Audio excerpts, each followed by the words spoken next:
আমরা অনেকেই সারাদিন বসে থাকি, কেউ অফিসের কাজে, কেউ বা বাড়িতে, কেউ মোবাইল দেখি। তো সারাদিন বসে থাকলে আজই সাবধান, কারণ সারাদিন বসে থাকলে আমাদের শরীরে কী কী সমস্যা হয় চলুন জেনে নিই। ১. রক্ত চলাচল কমে। দীর্ঘক্ষণ বসে থাকলে শরীরে রক্ত চলাচল ধীর হয়ে যায়, ফলে শরীর ভারী লাগে ও বিভিন্ন সমস্যা দেখা দেয়। ২.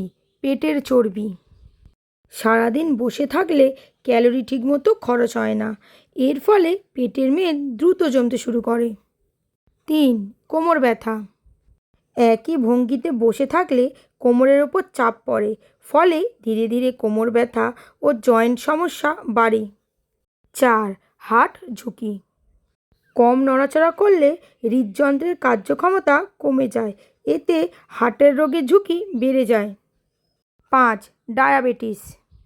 শরীরচর্চার অভাবে রক্তে শর্করার মাত্রা বাড়তে পারে, ফলে টাইপ 2 ডায়াবেটিসের ঝুঁকি বৃদ্ধি পায়। ৬. পায়ে ফোলা।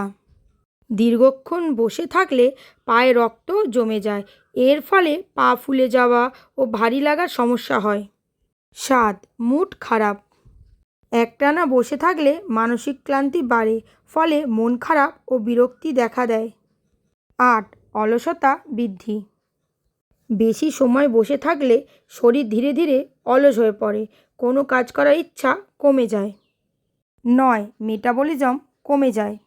দীর্ঘক্ষণ বসে থাকলে শরীরের মেটাবলিজম ধীর হয়, ফলে খাবার হজম ও শক্তি উৎপাদন কমে যায়। ১০. চোখে চাপ পড়ে। বসে বসে মোবাইল বা কম্পিউটার ব্যবহার বাড়ে, এর ফলে চোখে ব্যথা ও ঝাপসা দেখার মতো সমস্যা হয়। আমার ভিডিওগুলো ইনফরমেটিভ লাগলে অবশ্যই পেজটি লাইক, কমেন্ট, শেয়ার করে পাশে থাকবেন। ধন্যবাদ।